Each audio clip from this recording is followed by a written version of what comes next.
everyone, and welcome to Tal Talks. We are having our very special second Sugar Plum Fairy edition, and this is going to be a really great show because I have a magical performer who I might even say has a bubbly personality. I know, I'm terrible.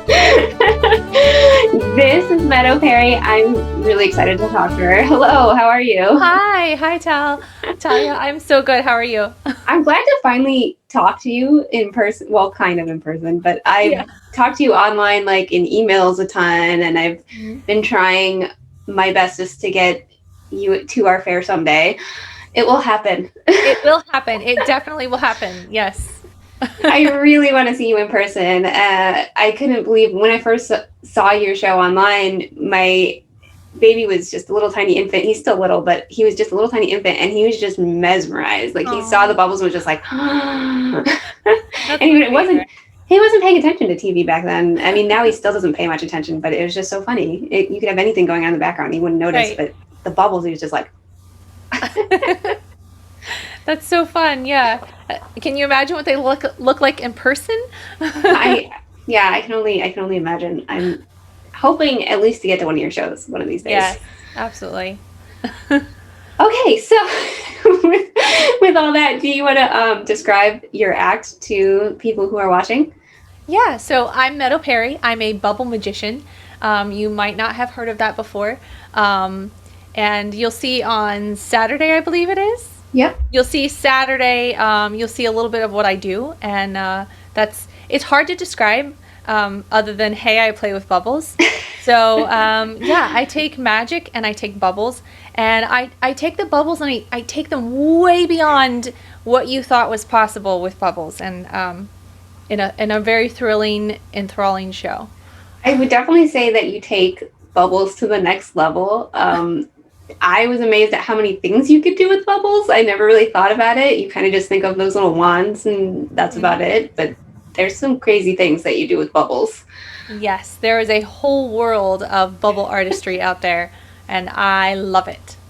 So, what got you into this bubble artistry? Well, fairies. So you're aptly dressed. But so I've been a performer for pretty much all my life.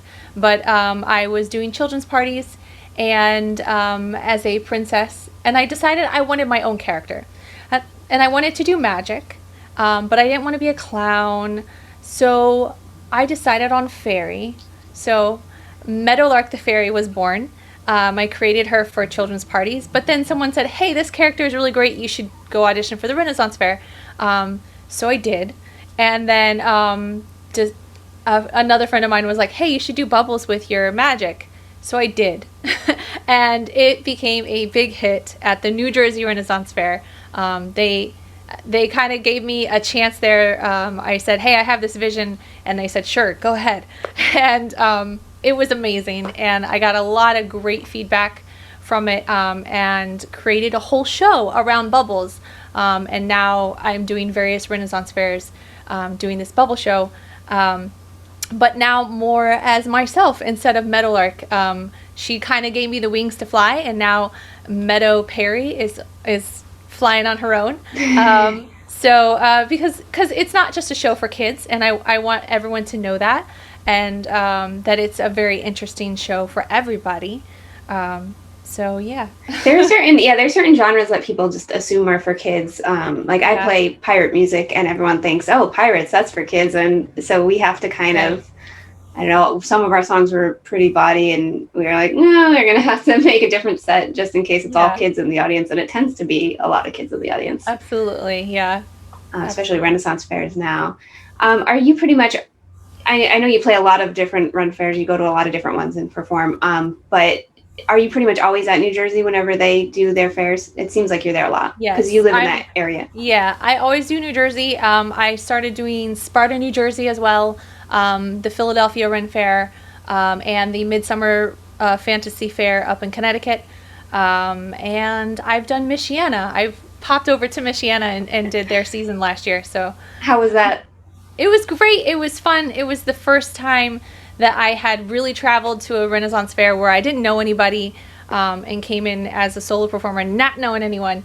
So, but I made great friends really fast because it's the Ren Fair culture. Yeah, No matter where you go, if you're fair family, they're your fair family. It doesn't matter. exactly. It's great. I Yeah. love it. Pretty much the run fairs are very welcoming right away, and they're excited to Yeah. see you. And especially new performers are like, oh, it's a new Yeah. person. Absolutely. It's great. So you make bubbles of all different shapes and sizes, but I want to know what's the biggest bubble that you've Oh ever gosh. created. Um, I've created probably, I want to say like a 20-foot bubble. Yeah, they get pretty big. The And if size the of a conditions, building. yeah, if the conditions are right, they can be really, really big. So there's one fair that I did. It was a short little weekend fair. That it was the Smithville Renaissance Fair. That they have a little lake that they're on, and there's a pier, and you can go out. And so the conditions are just right for bubbles because there's moisture in the air. So I can get really huge, long bubbles over the water, and it looks amazing. It's awesome. You could Yeah. like have the whole fair inside a bubble. Yeah.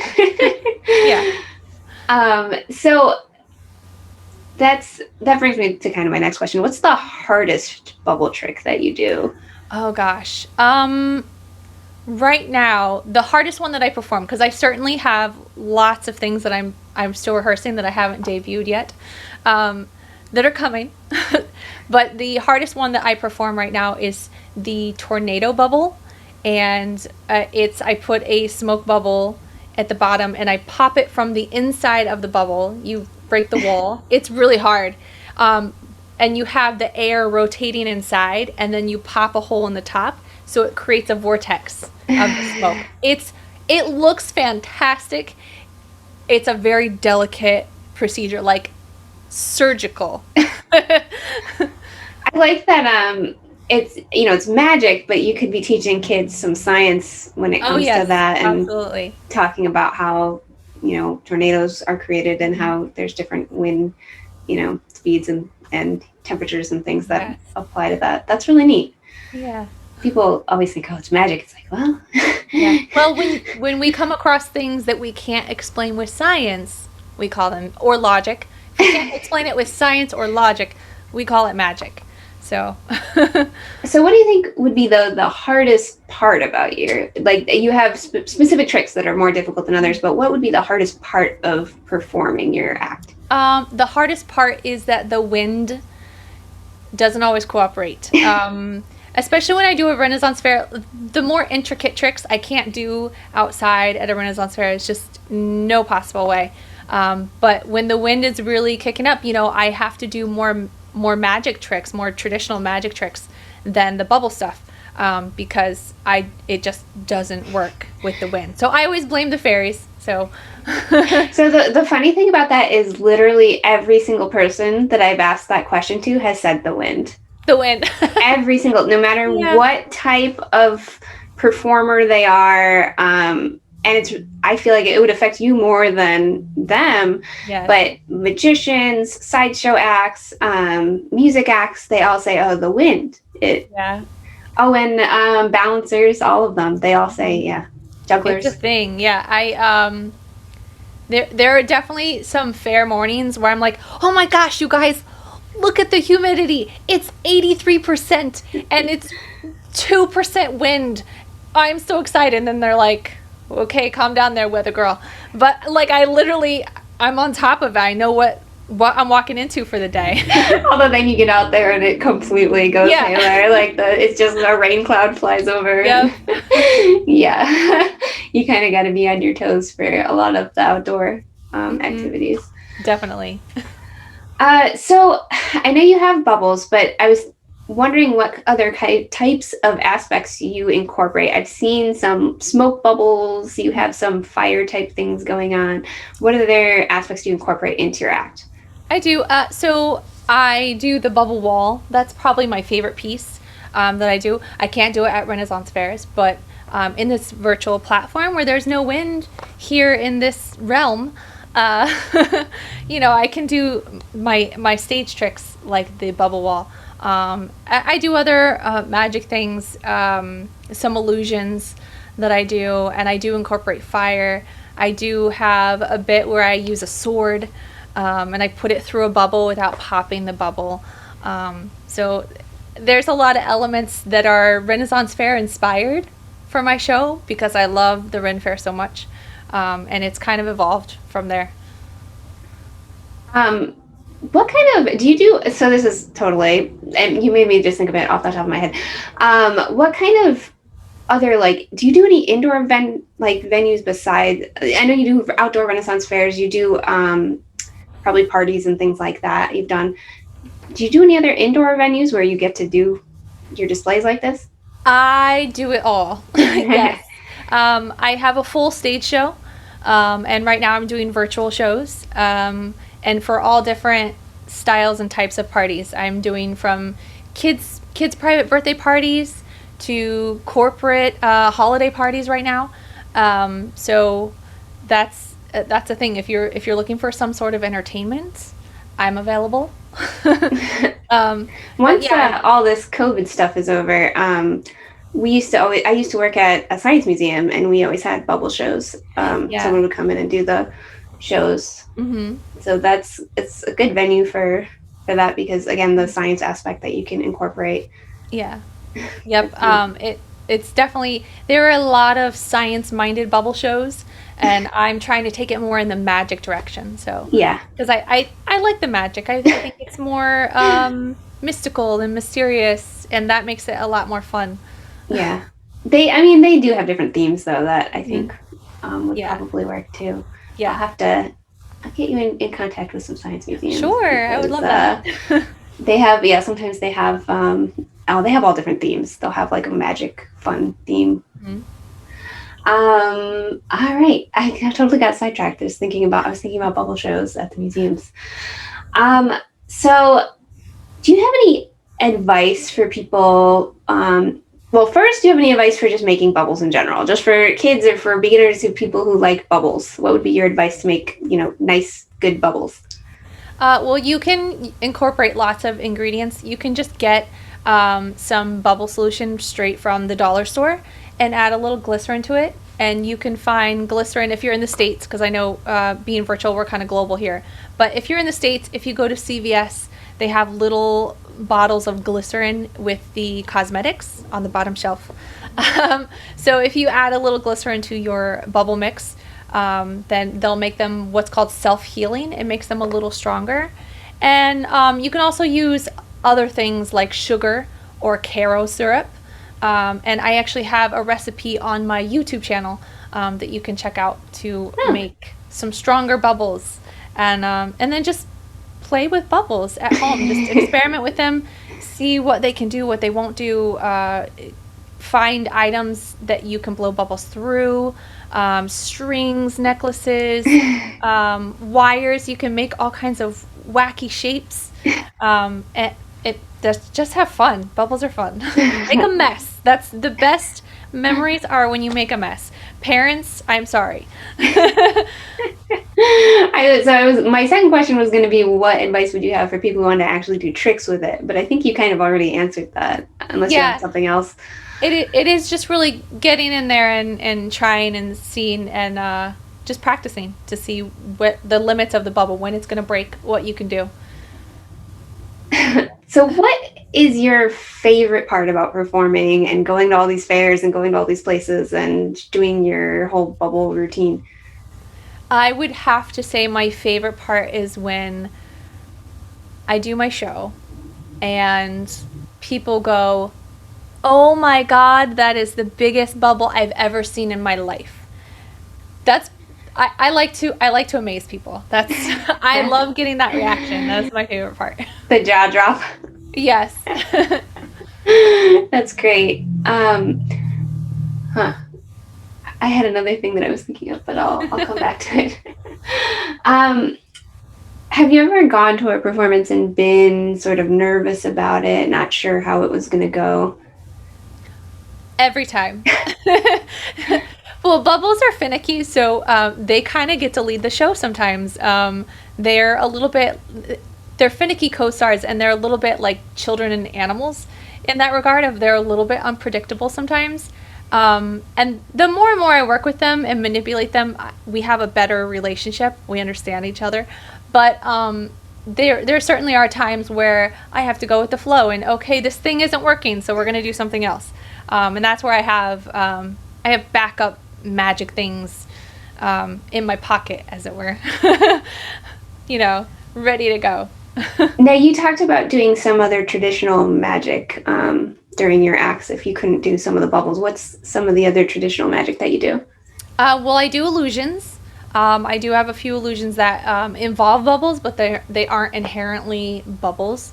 And then I also have started doing card magic, and I found a really interesting way to combine cards with bubbles, and I do it in my virtual show. And then I also have a bubble foam thing that I do. That's a really interesting prediction piece, so a little bit of mentalism, where I read your mind. And Nice. so I do some more of that more traditional magic stuff. And then for my children's show, we clean the coloring book out, and we clean the pages, the colors out of the That's coloring cool. book with Yeah, the I've seen bubbles. that. So it's all stuff that's related to bubbles, but isn't actually bubbles. So yeah. That's great. That'd be really fun to Yeah. watch, especially, Yeah. I mean, for kids, but you mentioned that you have some more stuff for older people too now. Yes. Is it like, well, you probably don't have an adult only show. Um, I mean, I have a general audience show that's for um, a, a higher intellect, Yeah, a more okay. mature intellect, Yeah, not an adult show, but yes. it is for adults. There's, Jokes very, that'll, yeah, yeah. yeah. So I definitely have that in my show, but children, will definitely appreciate it. I'm lucky that I have very visual pieces in my art, and that's where everybody can appreciate it. I feel like who doesn't appreciate bubbles? Right. um, do you have any funny stories about things that might have happened when you were at a performance or on your way to a performance, Let me think. or even strange occurrences? Strange. Well, let's see. Trying to think. Oh, I had this one show that I did at the New Jersey Renaissance Fair, and I start out with Fairy Says, and then I invite a child up on stage to have them lead the crowd in Fairy Says. It's like Simon Says. Yeah, yeah, it's like Simon Says, exactly. And this little girl she like had this twinkle in her eye, and I was Meadowlark the Fairy, and she really literally was like, how can I make Meadowlark the Fairy look the most ridiculous ever? Like, Oh no. like she had me standing on my tiptoes and like on one leg and almost falling over and doing all these really challenging, like almost acrobatic stuff. And it was a lot of fun. And that was the back and forth that was great. That she kind of got the kick out of making me look silly. And I went with it because that's how I am. I love that stuff. So Now, I've seen you in a lot of different outfits, and I'm just wondering, where do you get all your different costume pieces? Do you normally have a theme that you go with, or is it just like a different theme per outfit? What draws you to them? Where do you get it all? I usually it depends on kind of what gig I'm doing, what the show is, and what the theme. Like if I do a more cabaret style show, I might do something that's more jazz. So I'll wear a sort of flapper costume, or if it's just me as a magician, I'll wear my normal dress. I dress up, and then Ren Fair, I wear Ren Fair garb. And then like for children's shows, sometimes I'll be a fairy, or I'll just be very colorful. So yeah, So but you don't have a specific, like, all of my characters or all of my personas have color themes or anything like that. It's more just. no, though I have been leaning more towards red lately. But I like to leave it open, in that, I'm Meadow, I'm me. I will always be me, no matter what I wear. So people will know me by that, and I think I have a very particular style. So yeah. Did you ever have a show that you went to and well, first off, have you ever had a show that went perfect? Like every single trick went Yes. well, every bubble went well, it was just the best. Yes, and I was really upset because it was videotaped and it was so perfect. But the way the lighting was, Oh it was no. fantastic in person, but the way the lighting was, you couldn't see the bubbles, like, at all. Ah. And I was like, no, it was so perfect. Well, everyone who saw it will remember. It'll be in Yes. their heads as the perfect show. But have you ever had a show go wrong, and what did you do to maybe compensate for that? Yes. I did have a show where my bubbles had gotten cold, and when they get cold for too long, it affects their like integrity. The bubble Huh. mixture might not work as well. Did not know Um, that. so Because like yeah, freeze a little bit even though they're soapy? um, they can freeze, Oh wow. but when it gets below like probably like 40 degrees for an extended period of time, it just doesn't make them work as well. Hmm. Um, so I did this show and I was doing bubble wall, and it just wasn't stretching enough to just make that big film. If you'll see it on Saturday if you haven't seen my show, but it wasn't stretching, and it was a 6 minute piece. And I'm on stage Oh and my I'm gosh. going, what do I do? How would I For get six through minutes. this? So I just thought fast and I made some smaller sort of parts of the bubble wall instead of doing the full thing. Um, and I just kind of put that as a character moment, in that you could tell I was getting upset, but I definitely went with the music and just made it seem like I was building the suspense. And then finally the bubbles decided to cooperate at the end, Oh, good. and the audience like went on that journey with me, and it became this like they cheered, and it really did build the suspense of like, oh no, is she gonna get it, oh no. And it turned out great in the end. I feel like that's a big part of performing for especially Ren fairs is just kind of going with it because you never know what's going to Yeah. happen. And obviously, the weather that we talked about can just throw everyone for a loop. I play upright bass, and we played a show that was so hot that my bass actually separated. The back Oh came no. off because the glue melted, like the hide glue Yeah. that was keeping it together melted. And we just ended up having to put it together with Jello Oh my gosh. and taping it and everything. But that kind of stuff just seems to happen. Either the weather's too hot. Same with the cold. My instrument's not supposed to go below 40 either.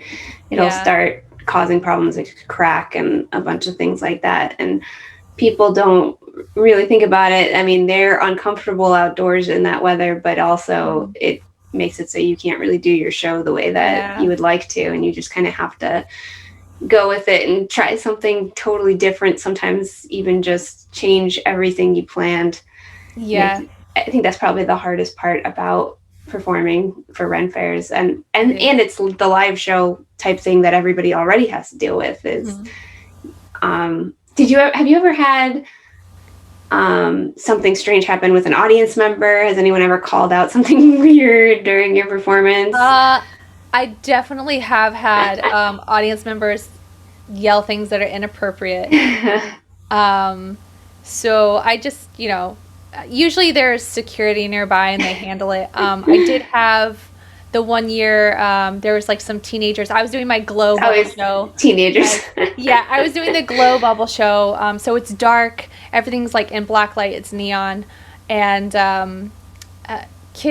these teenagers were throwing rocks trying to Oh pop my bubbles, and no. I was partitioned off, so I was far enough away. But luckily, I was wearing a witch's hat because it was Halloween, and That's cool. the rock hit the hat on the brim, and I Oh my just was god. like, show's done right now. Like I just stopped Yeah. and flagged down security, and they took care of it. But that's probably the weirdest thing I've had happen because I was like, why would you like? Why? There's a Yeah. person there. Why? Teenagers, they don't tend to Yeah. think about, what they're doing. They just do things. Yeah. Ugh. I'm guessing you'll be dealing with that in a while Oh yeah. Yep. with your kids. Yep. I have two little ones. They're very ornery. Mine is quite a bit younger, but I'll be dealing with that eventually. Yep.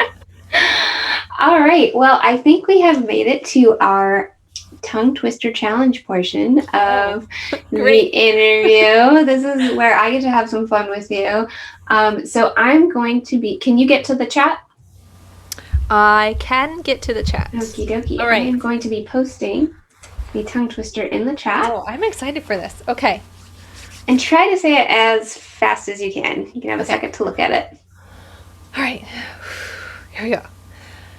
Pesky pixies pilfered plum pies from a pair of peculiar plum pickers playing panpipes. That was really good. Do you think you can do it faster? I think I can. Okay. All right. Let me get in here. All right. Pesky pixies. I already messed up. Okay. Pesky pixies pilfered plum pies from a pair of peculiar plum pickers playing panpipes. Yay! That was great. It's so funny to see because of the different people I interview, the ones that are the talkers, like they're really good with the tongue twisters, and then some people who do acts where they don't really talk that much are like, oh god. Like when I had the knights don't normally talk, they fight, and they're used to sword fighting and just being in their armor, and then suddenly they're like, oh, I can't do this. I'm gonna save this. This is a good warm up. Because I do. Have you heard of the black bug tongue twister? No. I do it for warm ups. I say one black bug bled black blood while the other black blood bled blue. Oh And then you go faster and faster and gosh. faster. And once you have it memorized, you can like do it. But that's my warm up. So this is a good warm up. One black bug bled black blood while the other black bug bled blue. Oh my gosh. Yeah, I'll send it to you. Okay. Yeah, that's definitely not an easy one. I'll make the actors for our fair say it. Yeah, that's before they go on That was stage. from high school for me when I was in show choir, and it's always stuck with me. You know what? I have one more question for you that I just Sure. thought of, just off the top of my head. What drew you to fairies? What made you decide that you wanted to have a fairy character in the first place? I think it was the princess thing of like trying to find something that was similar that appeals to children when I was doing children entertainment. So fairy seemed natural, and I had played, some of the copyrighted fairies that are out there. I don't want to name names, but yeah. So and being a fairy is fun, just is having wings, So That's great. Yeah. Okay, so you were able to do my challenge. So now why don't you let people know what things you have going on, what gigs you have coming up, what your websites, all that kind of stuff. Sure. So you can find me at meadowperry.com. And on my website, you can find links to all my social medias. But I am on Facebook, YouTube, and Instagram. You can even find me on TikTok. I don't know why I'm there, but join me. It'll be a fun time. And I do have a show coming up. I just wrapped my inaugural show of my run. So I will have another one coming up in January, on January 8th. So if you follow my Facebook and Instagram and YouTube, you will get a heads up as to when that show will be and when tickets go on sale. January 8th will be the show. And that's an online show that they can... Yes. I'm sorry. I forget that, I have to differentiate. It will be an online show. It's an all virtual show that happens through Zoom from the comfort of your own home. And I'm assuming that you'll hopefully when the summer hits, we will be able to have real fairs in this area again. And Yes. you will be at the New Jersey fairs. Yes, they have already reached out to me. They are doing a shorter run this year, but I will be there, barring that everything goes well Yeah. until springtime. But I will definitely be at New Jersey Renaissance Fair. And hopefully we will get you to Massachusetts one of these days. Yes, so that people absolutely. can see all the beautiful bubbles Yeah. and the magic. I'm really, really looking forward to that someday. Me too. If not, I'm going to come to New Jersey and see you. Yes, absolutely. Well, I mean, I'm not sure. I think Connecticut might be closer. The Midsummer. Connecticut's a lot closer. Yeah. I'll definitely be at Midsummer Fantasy Fair, so that might be closer. Okay, that'll be easier. Although I really want to see the New Jersey Fair anyway. I still haven't gotten a chance to get out It there. It is a wonderful little fair. Their grounds are magical. It looks really pretty. All the pictures I've seen. Yeah, I love New Jersey Renaissance Fair. But okay, so you'll be at Midsummer also. Yes. Which is a lot closer to us in Connecticut or in Massachusetts to go to Connecticut. Yes. All right. Well, thank you so much for joining us. I really had fun talking to you. Yeah. It was great. Same. Thank you so much for having me. And I hope that everyone will be able to see your show this Saturday right on all of our pages on YouTube and on Facebook. Absolutely. Thanks so much, everyone. Thank Bye. Happy holidays.